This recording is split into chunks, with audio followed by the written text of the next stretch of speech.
Çok güzel bir duygu. Gerçekten burada olmak çok hoşuma gitti. Aldığım bir sürü kitap var. Onları okumak beni çok heyecanlandırıyor. İstediğim kitapları bulamasam da daha yeni kitaplar gördüm.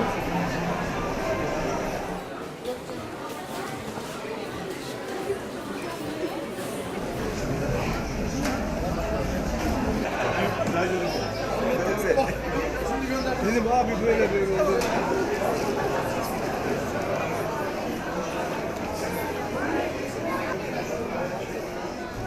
Fendevanên ku zanîngeha da dixwînin hene ji welatên cûr be cûr yên Kurdistanê tên li wan deran. Piranî xebera wan, haya wan tiştên wisa tune, weşanên wisa tune. Yani giringiya wan xwendewan tên bira haya wan ji neşrên wisa weşanxaneyên wisa dibin. Gava rojên îmza werin organizekirinê xwendewan û nivîskar dikarin hevdû nas bikin, dikarin bi hev re sohbet bikin, pewendiya xwendewan û nivîskara bilindtir dibe, zixibtir dibe.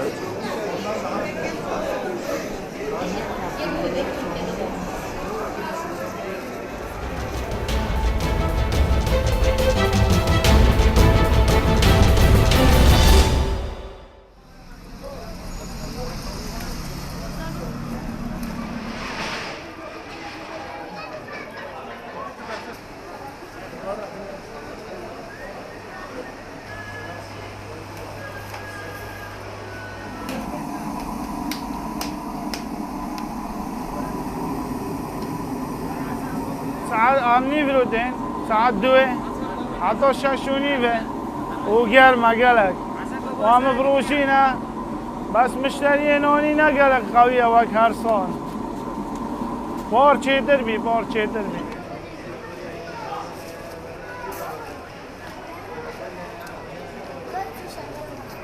هزارك يا خالو هزارك.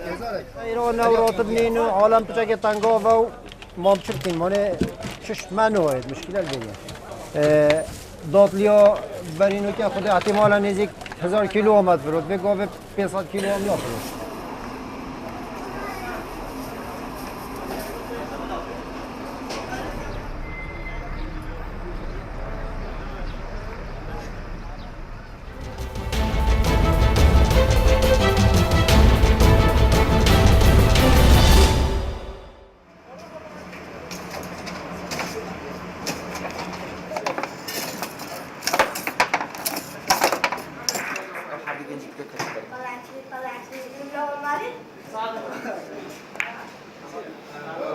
يومنا غير علمناها كلها.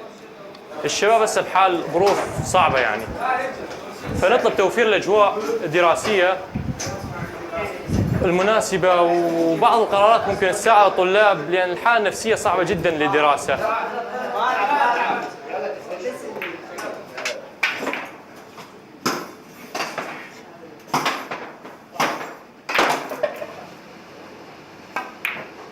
نسلي نفسنا بالبلياردو ونغير شويه جو عن نفسنا. هاي السنتين عشناها وثلاث سنين كان سنوات كلش عبء علينا وكلش ظلم، فحاولنا بهاي الايام اللي عندهم فيها بالمدرسه عن نرفه نفسنا بالبلياردو وعن نغير جو مع اصدقائنا واصدقائنا اللي كانوا معنا.